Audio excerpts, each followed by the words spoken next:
Hello students, कैसे हो सभी।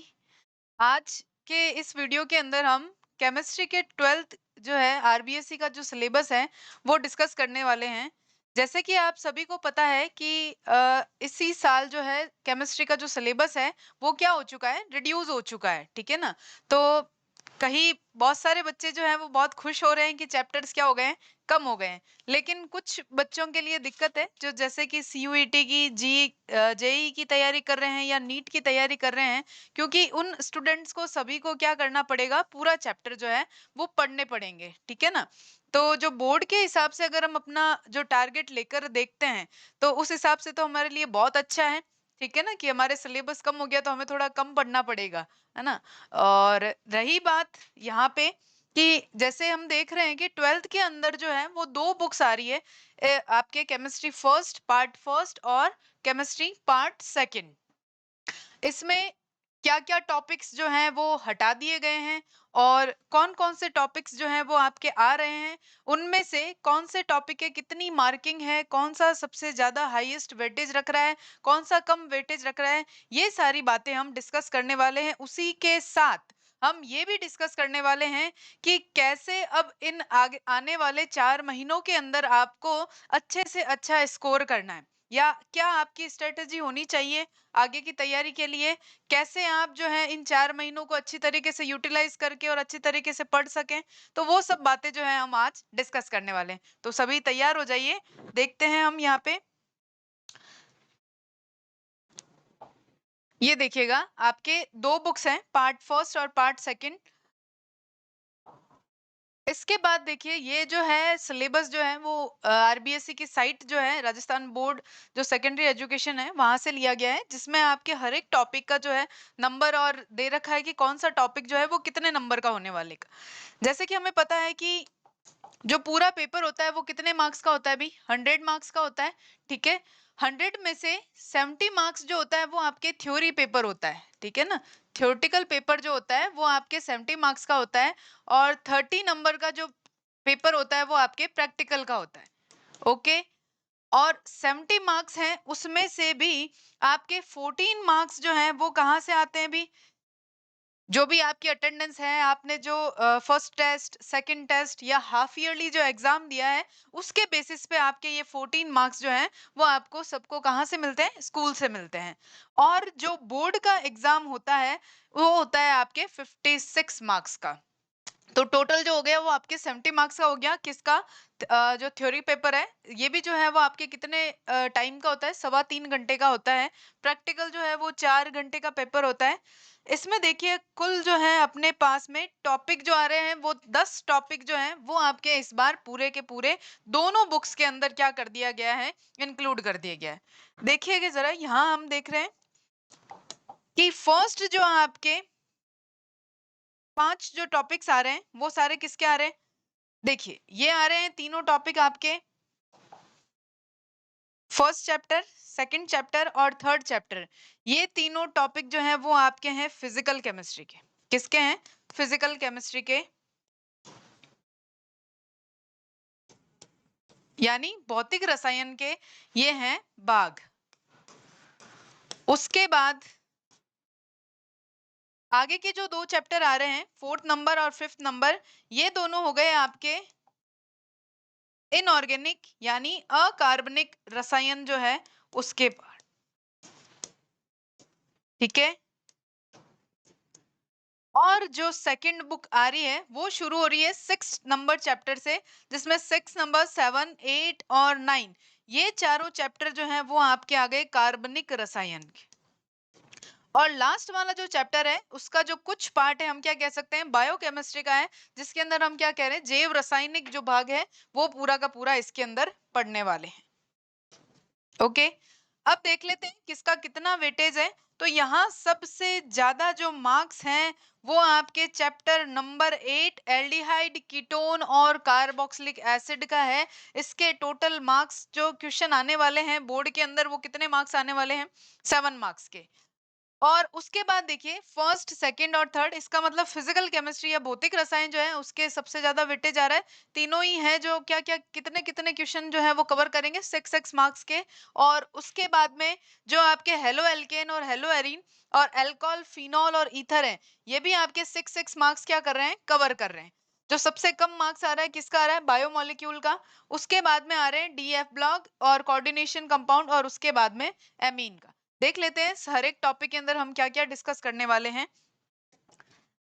जैसे कि फर्स्ट चैप्टर है वो आपके हो गया विलियन यानी सॉल्यूशन। इसके अंदर हम ये देखते हैं कि विलियन कैसे बनता है। ठीक है, विलियन की जो सांद्रताएं होती है उनका मापन जो है वो कैसे कैसे करते हैं, या इसके जो एप्लीकेशन है वो क्या क्या है, यानी इसके उपयोग जो है वो कैसे कैसे करते हैं। इसमें एक साइंटिस्ट आता है जिसमें हम देखते हैं कि कोल्ड ड्रिंक की जो बोतल है, ठीक है ना, कोल्ड ड्रिंक की बोतल को जब आप खोलते हो तो देखते हो कि फटाक से जो है वो गैस जो है वो बाहर निकल जाती है। तो वो गैस किस वजह से निकलती है, क्या कुछ लॉ उस पे काम करता है, वो यहाँ पे एक वैज्ञानिक है उसने बताया है, हेनरी का लॉ। बड़ा इंटरेस्टिंग टॉपिक है, उसको भी हम यहाँ पे पढ़ते हैं। उसके अलावा यहाँ पे हम ये देखते हैं कि यहाँ जो वाष्प दाब है, आपके क्वथनांक है, गलनांक है, किसी पदार्थ को ऐड करने पे, जोड़ने पे या हटाने पे उन पे क्या प्रभाव पड़ रहा है, वो सब भी हम इसमें पढ़ते हैं, जो कि आपके किस में आएंगे, गुण अणुसंघ के गुणधर्म के अंदर। तो ये जो चैप्टर है वो आपके मार्क्स कितना कवर करेगा भाई, 6 मार्क्स। लिखा नहीं है ये कितना, जो है इसमें से क्वेश्चन जो है वो आपके कितने मार्क्स के आएंगे, 6 मार्क्स के आ सकते। बड़ा इजी टॉपिक है, लेकिन इसमें से जो न्यूमेरिकल पोर्शन आता है वो थोड़ा डिफिकल्ट होता है। तो यहाँ पे आपको सबसे ज्यादा न्यूमेरिकल प्रैक्टिस की क्या होगी, रिक्वायरमेंट होगी। थ्योरेटिकल पोर्शन तो है ही, उसके अलावा आपको न्यूमेरिकल जो प्रैक्टिस है वो भी करनी ही पड़ेगी इस चैप्टर के अंदर। वैसे तो जितनी भी फिजिकल केमिस्ट्री के टॉपिक्स हैं उन सब में आपको जो है न्यूमेरिकल प्रैक्टिस करना ही पड़ता है, ठीक है ना। तो एक जो है वो न्यूमेरिकल, एक दो न्यूमेरिकल है वो इसमें से आते ही आते हैं श्योरली। सेकंड चैप्टर जो है वो आपके हैं विद्युत रसायन। सेकंड चैप्टर में विद्युत रसायन यानी इलेक्ट्रोकेमिस्ट्री, जिसमें हम सेल, बैटरीज और इसके बारे में क्या करते हैं, पढ़ते हैं, कैसे कोई सेल काम करता है, कैसे उसमें जो है करंट पास होती है, इलेक्ट्रोड जो है वो कैसे हैं, एनोड कैथोड उनकी जो रिएक्शंस है वो कैसे हो रही है, वो सब चीजें इसके अंदर हम पढ़ते हैं। उसके अलावा इस चैप्टर में हम संक्षारण, ठीक है ना, संक्षारण के बारे में पढ़ते हैं। संक्षारण मतलब कोरोजन। आपने देखा होगा कि लोहे पे अगर लोहे को ज्यादा टाइम अगर पानी में रख दिया जाता है तो उस पे जंग लग जाती, ठीक है ना। जैसे वो वायु से जो है संपर्क कर लेता है पानी में रहने के बाद में, तो उसके अंदर रेडिश जो है वो पार्ट हो जाता है और जंग लग जाती है। तो वो जंग जो लग रही कैसे, या उसकी जो क्रियाविधि है वो कैसी है, क्या हम इस जो संक्षारण है इसको रोक सकते हैं। तो उसको रोकने के लिए कौन कौन से जो मेथड हैं, कौन कौन सी जो विधियां हैं वो काम में लेते हैं, वो भी हम इसी चैप्टर के अंदर पढ़ते हैं। उसके अलावा ईंधन सेल है, बैटरीज है कि भाई कौन कौन सी बैटरीज है, क्या क्या उसमें काम में लिया जाता है, ये सब हम किस में पढ़ते हैं, चैप्टर नंबर सेकंड। ये भी आपके कितने मार्क्स कवर कर रहा है, 6 मार्क्स कवर कर रहा है। ये बड़ा अच्छा टॉपिक है। 6 मार्क्स में यहाँ जो है वो आपके थ्योरेटिकल पोर्शन, डेफिनेशन है, परिभाषाएं जो है वो बड़ी आसानी से हम क्या कर सकते हैं, इसमें कवर कर सकते हैं, और इजी भी है, आराम से आती है। थर्ड जो चैप्टर आ रहा है वो आ रहा है आपके रासायनिक बल गतिकी। रासायनिकी बल गतिकी, कोई भी अभिक्रिया जब हो रही है तो उसका क्या वेग है, उसकी क्या क्रियाविधि है, उसको कौन कौन से जो है वो कारक प्रभावित कर रहे हैं, वो सब हम इस चैप्टर के अंदर पढ़ते हैं। उसके अलावा इसके अंदर जो हम चैप्टर पढ़ते हैं,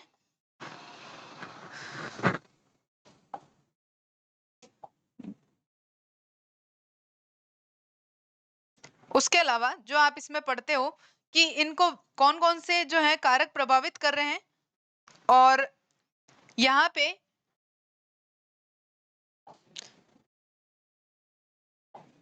एक कौन कौन से जो कारक हैं वो क्या कर रहे हैं, पर इनको अफेक्ट कर रहे हैं। उसके अलावा यहाँ जो है कैसे जो है कोई भी उत्प्रेरक जो है वो काम करता है, उसके बारे में भी हम इसमें पढ़ते हैं, ठीक है ना। तो देखिए चैप्टर नंबर थर्ड जो है वो कितने मार्क्स कवर कर रहा है, 5 मार्क्स जो है वो कवर कर रहा है। बहुत ही आसान और इजी टॉपिक है। एक अगर डेरिवेशन समझ में आती है तो बाकी की जो दोनों तीनों डेरिवेशन हैं वो आपको इजीली समझ में आ जाती है। उसके अलावा इसके अंदर टक्कर सिद्धांत जो है, संगत सिद्धांत, कैसे उत्पाद बनते हैं, उत्पाद बनने से पहले जो है मध्यवर्ती यौगिक कैसे बनते हैं, वो सब हम इसमें डिस्कस करते हैं। उसके बाद देखिए नंबर 4 जो चैप्टर है, यहाँ पे डी और एफ ब्लॉक के तत्व वो है डिस्कस किए जाते हैं। पहले जो था ये चैप्टर जो है या ये जो पीडीएफ है, इसके अंदर जो टॉपिक इस बार आपके आने वाले हैं वही हैं। पहले पी ब्लॉक भी पढ़ा जाता था, लेकिन इस बार पी ब्लॉक जो है वो हटा दिया है, तो केवल और केवल हमें कौन सा ब्लॉक पढ़ना है, डी और एफ ब्लॉक। आपने देखा ही होगा कि ऐसी कुछ अपने पास में आवर्त सारणी होती है, ठीक है।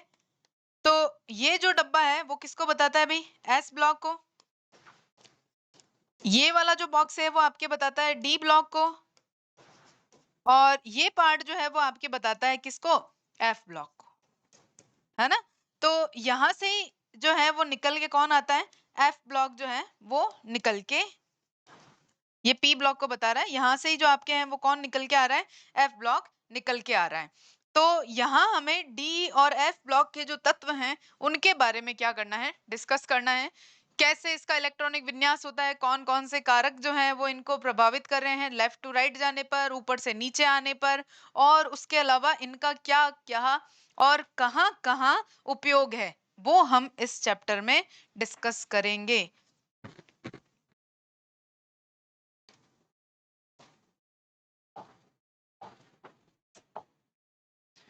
ठीक है, अब देखिएगा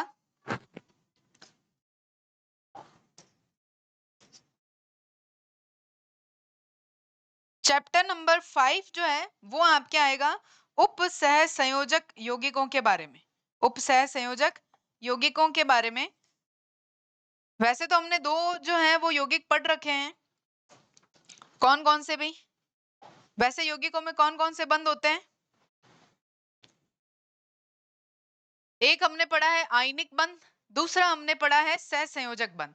इसके अलावा भी जो है यौगिकों में एक और बंध बनता है जिसे हम क्या बोलते हैं, उप सहसंयोजक बंध। ठीक है, तो ये जो बंध है वो हम पूरा यहाँ पे पढ़ने वाले हैं। इसको किस वैज्ञानिक ने जो है वो खोजा था, तो यहाँ एक साइंटिस्ट का नाम आ रहा है, वर्नर का सिद्धांत। उसके बाद उप सह संयोजन यौगिकों से संबंधित कुछ परिभाषाएं और उनकी परिभाषाएं, और सबसे अच्छा है इसके अंदर इसका क्या पढ़ते हैं हम, आईयूपीएसी नामकरण। ठीक है, आईयूपीएसी नामकरण पढ़ने के बाद में इसकी थोड़ी सी जो ज्यामिति की वगैरह के बारे में है वो हम पढ़ते हैं। और उसके अलावा इसके अंदर जो है वो पढ़ा जाता है आपके, क्या पढ़ा जाता है कि धातु कार्बोनिल जो है उसमें कैसे बंध बनता है। इस चैप्टर को पढ़ने के लिए आपको डी ब्लॉक जो है वो अच्छे से आना चाहिए। डी ब्लॉक जो है वो अच्छे से आना चाहिए, क्योंकि उसी के जो तत्व हैं वो यहाँ पे आते हैं। उनके सभी तत्वों के इलेक्ट्रॉनिक विन्यास, उनका क्या क्रम है, वो आपको पता होना चाहिए। ठीक है, तो यहाँ इस चैप्टर में हम पढ़ते हैं किसके बारे में, डी ब्लॉक की प्रकृति जो आ गई उसके बारे में, उसमें कैसा बंध बन रहा है, उसका आईयूपीएसी नामकरण कैसे करते हैं, संकुल कैसे बनता है, ये सब हम इसमें पढ़ते हैं। ये आपके कितने मार्क्स कवर कर रहा है अभी, जैसे कि हमने देखा डी और एफ ब्लॉक और उपसह संयोजन यौगिक हैं, दोनों 5-5 जो है नंबर जो है वो कवर कर रहे हैं। और फिफ्थ जो चैप्टर के बाद में सिक्स चैप्टर जो आ रहा है वो आपके सेकंड नंबर जो बुक है वहां से शुरू हो जाता है। तो सेकंड नंबर पार्ट सेकंड वाली जो बुक है जिसको हम कह रहे हैं कार्बनिक रसायन, उसके अंदर ये दे रखा है।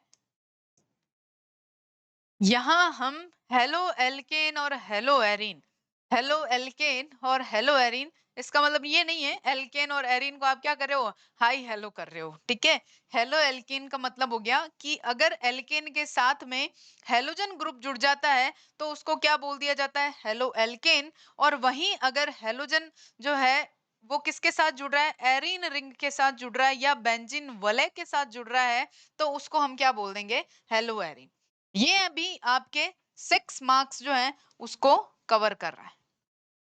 ठीक है, 7 नंबर जो चैप्टर आ रहा है एल्कोहल फिनॉल ईथर, काफी अच्छा टॉपिक है। एक ऑर्गेनिक का देखो एक ही रूल है, अगर आपको जो है, अगर ऑर्गेनिक को याद करना है, रटना है, तो ये पॉसिबल नहीं है।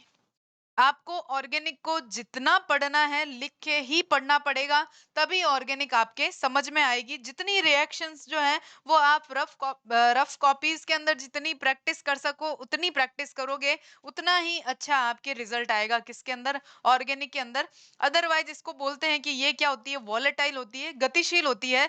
जैसे ही आपने इसको छोड़ी और ये क्या हो जाएगी, वॉलेटाइल हो जाएगी, गतिशील हो जाएगी, आपके दिमाग में से उड़ जाएगी। तो सबसे अच्छा और इजी कॉन्सेप्ट यही है कि ऑर्गेनिक को जो है वो आप सब क्या करें, लिख लिख के पढ़ें। चाहे आपको बेंजीन बनाने में, बहुत सारे स्टूडेंट हैं जो ऐसा बोलते हैं कि मैम हमें तो बेंजीन के स्ट्रक्चर बनाने में भी बार बार क्या है, दिक्कत आती है। लेकिन अब जब बार बार प्रैक्टिस करोगे, बार बार बनाओगे, तो आपको कोई दिक्कत नहीं आएगी। ठीक है ना? तो इसको आप जो है वो लिख के प्रैक्टिस करें, और जितना हो सके लिख के और फिर उसके बाद में याद करें। अब देखिएगा,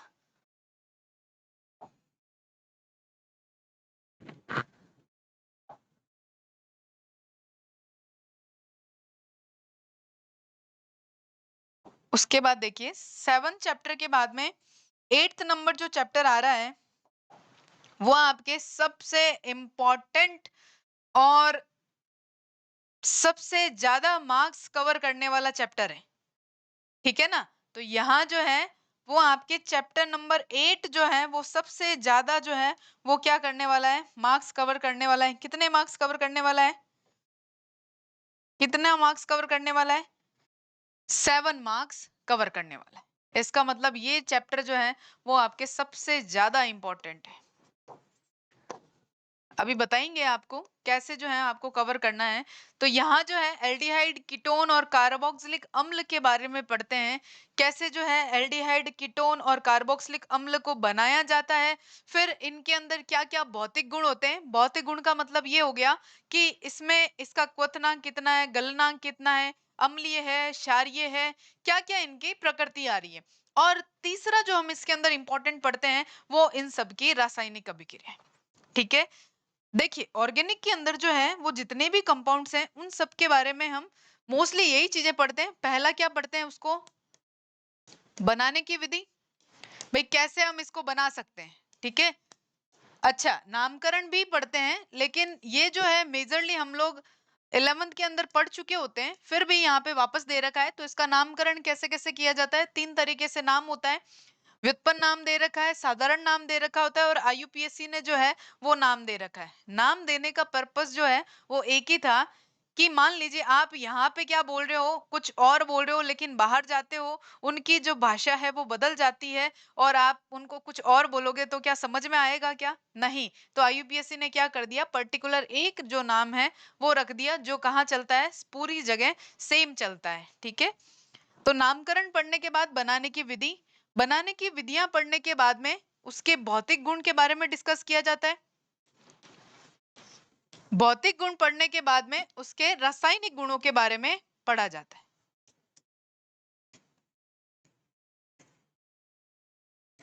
ठीक है? ये चैप्टर जो है वो सबसे इंपॉर्टेंट है। तो इसके लिए हम जो है वो चारों जो है ये सब पढ़ते हैं। यही सेम किसके लिए पढ़ा जाता है, अल्कोहल, फिनॉल, ईथर के लिए। और यही सारी चीजें चैप्टर नंबर 9 के लिए पढ़ी जाएगी। ठीक है ना? कि संरचना कैसी है, वर्गीकरण कैसे है, नाम पद्धति, फिर विरचन यानी बनाने की विधि, फिर उसके भौतिक गुणधर्म, और उसके बाद में उसकी रासायनिक अभिक्रियाएं।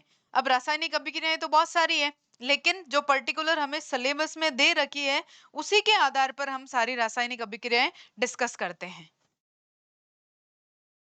अब लास्ट जो हमारे पास चैप्टर आ रहा है वो आ रहा है बायोमोलिक्यूल्स। बायोमोलिक्यूल्स यानी जैव अणु। बायोलॉजी प्लस केमिस्ट्री जो है वो इसके अंदर क्या की जाती है, डिस्कस की जाती है। जैसे कार्बोहाइड्रेट क्या है, प्रोटीन क्या है, हॉर्मोन्स क्या है, डीएनए, आरएनए क्या है, एक तरीके के न्यूक्लिक अम्ल हैं, ये क्या है, इनके कैसे बनाया जाता है, हॉर्मोन्स क्या है। बहुत बेसिक कॉन्सेप्ट है जो बायोलॉजी के अंदर भी पढ़ते हैं और इसमें भी पढ़ते हैं। और ये आपके जो मार्क्स कवर करने वाला है वो आपके कितने मार्क्स कवर करने वाला है, 4 मार्क्स जो है वो कवर करने वाला है। ठीक है? ये बात हो गई आपके किसकी, जितना भी हम क्या कह रहे हैं थ्योरेटिकल पेपर आने वाला है उसकी बात हो गई। अब थोड़ा सा जल्दी से या ब्रीफली हम किसके बारे में डिस्कस कर लेते हैं, प्रैक्टिकल के सिलेबस के बारे में। देखिए प्रैक्टिकल का जो सिलेबस है अपनी स्कूल्स के अकॉर्डिंग, जहाँ जिस हिसाब से लैब में जो सॉल्यूशन वगैरह एपरेटस वगैरह अवेलेबल होते हैं उसके अकॉर्डिंग जो है वो करवाए जाते हैं। वैसे इतनी दिक्कत नहीं है, मोस्टली सारे ही करवाए जाते हैं। नंबर मार्किंग हम देख लेते हैं। तो यहाँ पे सबसे पहले जो है वो आपके आ रहा है भाई, यहाँ पे अनुमापन मितीय विश्लेषण, जिसके अंदर आपको क्या की जाती है, टाइट्रेशन करवाई जाती है। एक लंबी चौड़ी ब्यूरेट है वो ली जाती है और एक फ्लास्क लिया जाता है। उसमें फिर कहते हैं कि पिंक कलर को क्या करना है, कभी तो बोलते हैं गायब करना है, कभी बोलते हैं उसको लेके आना है। तो ये जो है फर्स्ट होगा, ये आपके कितने मार्क्स कवर कर रहा है, 10 मार्क्स। उसके बाद सिस्टमैटिक क्वालिटेटिव एनालिसिस, कि भाई हम कैसे गुणात्मक विश्लेषण कर सकते हैं। कोई भी एक मिक्सचर आपको दे दिया है जिसमें 4-5 जो है तत्व मिला के दे दिए हैं, वो धनायन भी हो सकते हैं, ऋणायन हो सकते हैं। धनायन ऋणायन का मतलब है अम्लीय मूलक और क्षारीय मूलक। फिर उसका क्या किया जाता है, परीक्षण किया जाता है। लास्ट में आपको ये बताना पड़ता है कि इसमें ये तत्व उपस्थित हैं। तो ये आपके कितने मार्क्स कवर कर रहा है भाई, 6 मार्क्स कवर कर रहा है। और ऐसा ही हम क्या देखते हैं कि जो कार्बनिक यौगिक है उसके अंदर पर्टिकुलर जो कार्यात्मक समूह है या क्रियात्मक समूह है उनका परीक्षण किया जाता है। जैसे हमने अभी देखा चैप्टर के अंदर अल्कोहल था, फिनॉल था, कार्बोक्सिलिक अम्ल था, एमीन था। तो ये भी क्या है, एक तरीके से विलियन ही है सारे। तो इनका टेस्ट करके पता लगाया जाता है कि हाँ हमें जो दिया गया था वो क्या है, कार्बोक्सिलिक अम्ल है, एल्डिहाइड है या कीटोन है। ठीक है। और उसके बाद देखिए जो आपके preparation of organic and inorganic compounds, दोनों में से कोई भी एक करवा सकते हैं। ये है आपके 4 मार्क्स का जो है वो कवर कर रहा है। फिर उसके बाद में जितना भी आपके विषय वस्तु आधारित प्रयोग है जो अलग अलग हैं, वो भी आपके कितना मार्क्स कवर कर रहा है, 5। फिर रिकॉर्ड जो है वो जो आप फाइल बनाते हो, रिकॉर्ड फाइल होती है उसका, और जो वाइवा होता है उसके आपके कितने मार्क्स का होता है, 5 मार्क्स का। और ये टोटल ओवरऑल कितने मार्क्स का आ रहा है, 30 मार्क्स का। ठीक है। यहाँ से आपके जो प्रैक्टिकल की मार्किंग है वो शुरू हो जाती है। अब ये जो है थोड़ा बहुत आपके यहाँ से दे रखा है कि भाई कैसे कैसे जो है वो आप कवर कर सकते हो।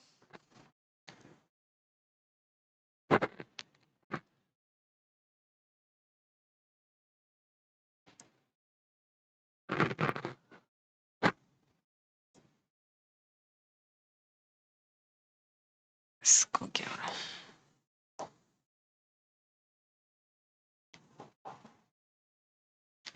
ये देखिएगा, ये फर्स्ट जो है वो आपके आ गया यहाँ पे कोलाइड वगैरह प्रायोगिक जो पाठ्यक्रम है, कौन कौन से जो प्रैक्टिकल है वो यहाँ पे करवा सकते हैं। ठीक है। दूसरा जो आ रहा है यूनिट रासायनिक बल गतिकी। तीसरा आपके आ जाएगा ऊष्मा रासायनिक मापन। ठीक है। चौथे नंबर पे आ रहा है विद्युत रसायन जैसे इलेक्ट्रोकेमिस्ट्री है। और पांचवें नंबर पे आ जाएगा क्रोमेटोग्राफी। उसके बाद रेडॉक्स अभिक्रियाएं भी, कौन कौन से अनुमापन जो है वो कर सकते हैं, ऑक्जेलिक अम्ल का KMnO4 के साथ में, फेरस अमोनियम सल्फेट का पोटेशियम परमैंगनेट के साथ में। ठीक है।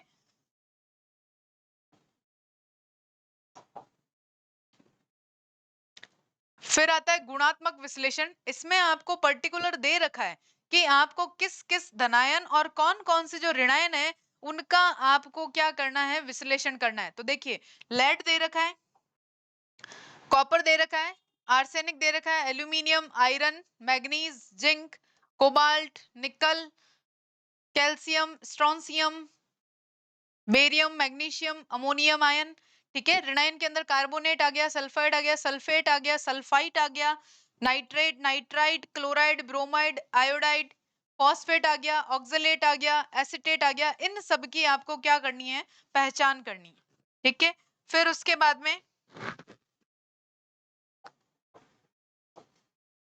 जो सिस्टमैटिक क्वालिटेटिव एनालिसिस है उसके अंदर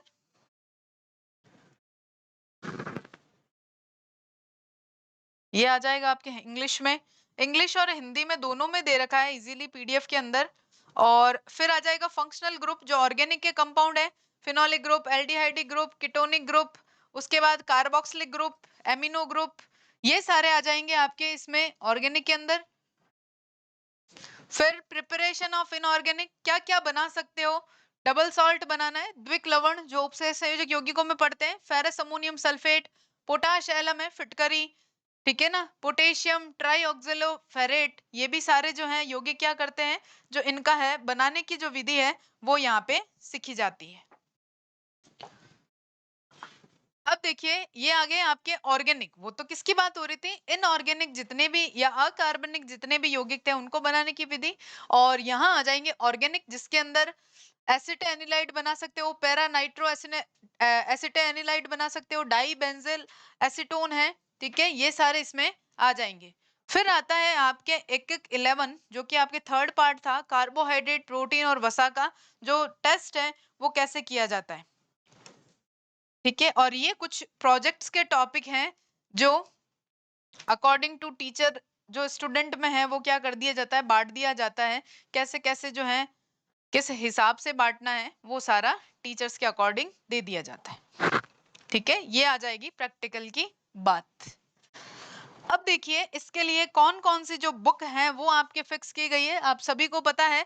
वैसे एनसीईआरटी की एक किताब है, एनसीईआरटी पार्ट फर्स्ट, उसके बाद एनसीईआरटी पार्ट सेकंड, ठीक है, ये दो बुक्स तो हम रखते ही हैं। और प्रैक्टिकल के लिए जो है वो आप ले सकते हो, एनसीईआरटी की बुक होती है पब्लिश्ड, वो प्रैक्टिकल के लिए आप खरीद सकते हो। तो यानी 12th के लिए हमें 3 बुक्स चाहिए, एक part first part second theory के लिए, और प्रैक्टिकल के लिए आपके थर्ड नंबर जो बुक है वो आ जाएगी। ये तो बात हो गई सारी के सारी सिलेबस की। अब देखिए इस सिलेबस को हमें कैसे जो है वो कवर करना है, और अब हमारे पास कितना टाइम बचा है। जो बच्चे बोर्ड की तैयारी कर रहे हैं सिर्फ उसके लिए हम देख रहे हैं कि सिर्फ और सिर्फ कितने मंथ बच रहे हैं, अक्टूबर, नवंबर, दिसंबर और जनवरी। फरवरी जो है उसमें ऑलमोस्ट आपके प्रैक्टिकल वगैरह स्टार्ट हो जाते हैं, तो यहाँ पे हम इसको स्किप ही कर रहे हैं, इसको हटा ही रहे हैं इस महीने को। मान लीजिए अगर बच भी गया तो हम कुछ एक्स्ट्रा पढ़ ही सकते हैं। तो अब आपको क्या करना है, अगर आपको 95% या 95+% बनाने हैं तो आपको स्मार्ट स्टडी करनी पड़ेगी। स्मार्ट स्टडी का मतलब ये नहीं है कि आप पूरे दिन 24 से 24 घंटे जो है वो पढ़ रहे हो। आपको क्या करना पड़ेगा, एक जो है जो स्ट्रेटेजी है या एक आपका जो शेड्यूल है वो आपको फिक्स करना पड़ेगा कि मुझे इस तरीके से पढ़ाई करनी है, तभी आप अच्छे मार्क्स क्या कर सकते हो, गेन कर सकते हो। जब हम एग्जाम देने जाते हैं तो हम एक ही क्लास के अंदर टॉपर निकलता है और एक ही क्लास के अंदर जो होता है वो बच्चा एकदम वीक होता है, तो दोनों ही स्थिति में हम क्या करें, पढ़ाने वाला टीचर तो सेम ही था, लेकिन यहाँ पे क्या होता है कि जो टॉपर होता है वो उसकी कुछ स्ट्रेटेजी होती है, या वो टाइम जो है वो किस तरीके से मैनेज कर पा रहा है, कैसे जो है वो क्वेश्चन वगैरह कर रहा है, उस पर सब डिपेंड करता है, ठीक है ना। तो अंधाधुंध पढ़ने का भी कोई तुक नहीं है, यहाँ पे हमें स्मार्ट स्टडी करनी होगी। तो देखिए जरा, अक्टूबर के अंदर मोस्टली जो है वो सिलेबस हो ही जाता है, नहीं भी होता है तो वो आपके अलग फैक्टर हो जाता है। यहाँ पे आपको एनसीईआरटी के जितने भी बेसिक्स हैं वो यहाँ पे कवर करने। बेसिक का मतलब आप एनसीईआरटी जो है वो थोड़ा सा देखना शुरू करें कि एनसीईआरटी में कौन कौन से जो है वो किस तरीके के क्वेश्चंस दे रखे हैं, बीच में जो आपके एक्सरसाइज आ रखी है वो क्या है, उसको कैसे सॉल्व कर रहे हैं, वो सारी आप देखना शुरू करें। और उसके बाद अगले जो 2 महीने हैं, नवंबर और दिसंबर, इसमें वैसे भी हॉलीडेज होते ही हैं, ठीक है ना, दिवाली कभी कुछ, और इस दौरान आप क्या करें, जो भी आपको नोट्स प्रोवाइडेड है, ठीक है ना, स्कूल में है या कोचिंग से कर रहे हो या जहां से भी आपके पास जितने भी आपने अभी तक नोट्स बनाए हैं, वो सारे नोट्स जो हैं उनको आपको क्या करना है, रीड करना है, और बहुत ही अच्छे से क्या करना है, रीड करना है। फिर आ रहा है जैन, जैन के अंदर आपको क्या करना है, रिवीजन करना।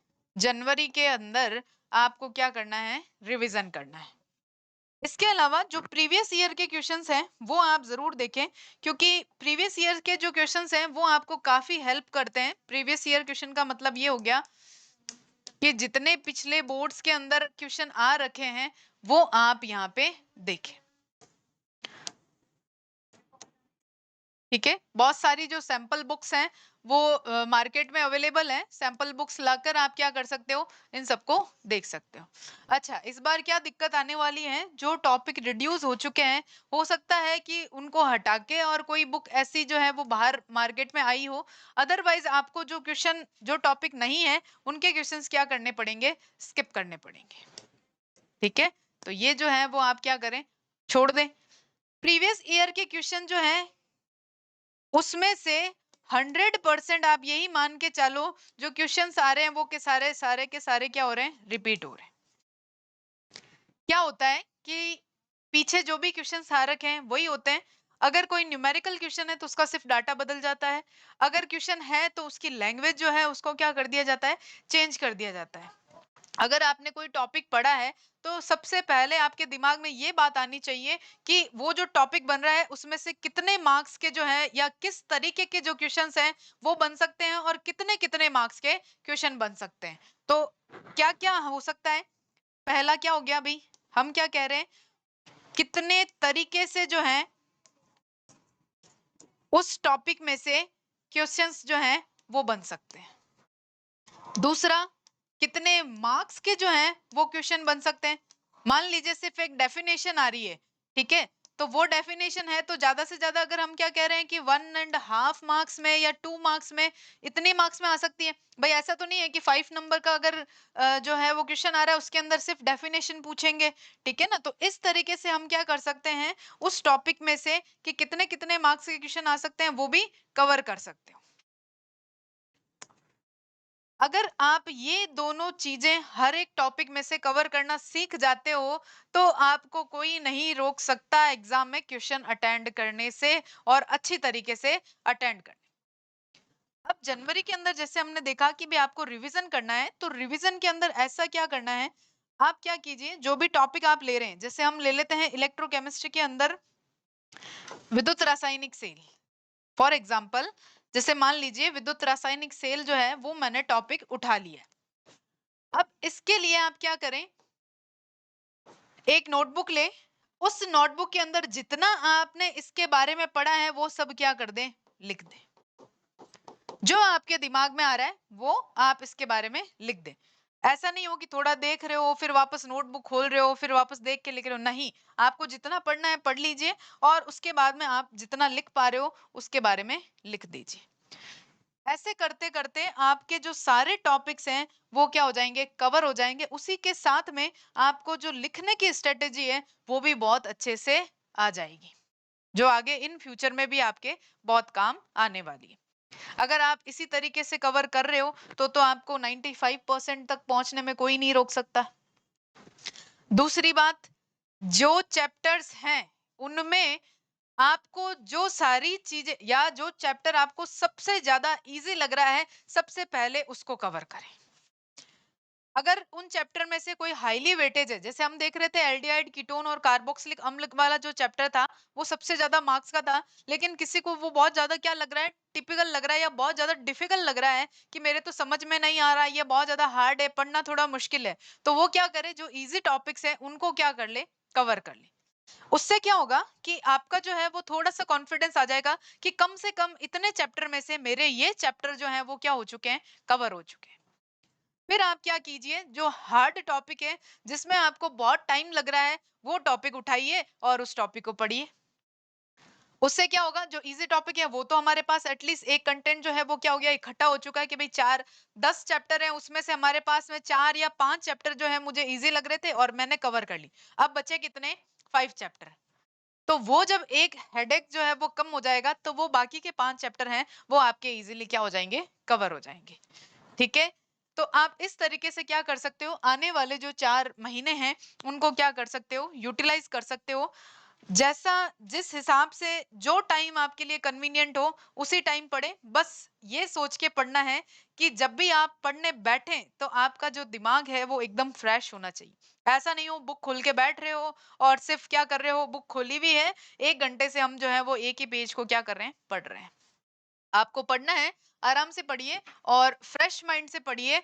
और अगर इस स्ट्रेटेजी से आप पढ़ोगे तो आप 95% तक क्या कर सकते हो, इजीली कवर कर सकते हो। क्योंकि जैन आते-आते सबके दिमाग में एंग्जायटी, बोर्ड का प्रेशर, बोर्ड एग्ज़ाम्स हैं, ये है, वैसे हैं, बहुत सारी दिक्कतें क्या होती है, दिमाग में चलने लगती हैं। तो अभी से, आज ही से क्या करें, सब के सब इसी तरीके से स्ट्रैटेजी जो है अपनाएँ और कोई भी दिक्कत हो, तो आप हमें जो है वो क्या कर सकते हो, कॉन्टैक्ट कर सकते हो, मुझसे आराम से बात कर सकते हो। आप हमारे टेक्निकल जो टीम है, उससे बात कीजिए और वो हमें इन्फॉर्मेशन दे देंगे और हम आपसे क्या कर लेंगे, बात कर लेंगे। ठीक है? Good luck for all students, जितने भी सारे स्टूडेंट हैं 2023 और 24 के, उन सभी को एडवांस में बोर्ड्स के एग्जाम के लिए good luck and all the best. अच्छे से पढ़ो, शांत मन से पढ़ो और स्मार्ट स्टडी जो है वो आप सभी करें। Thank you.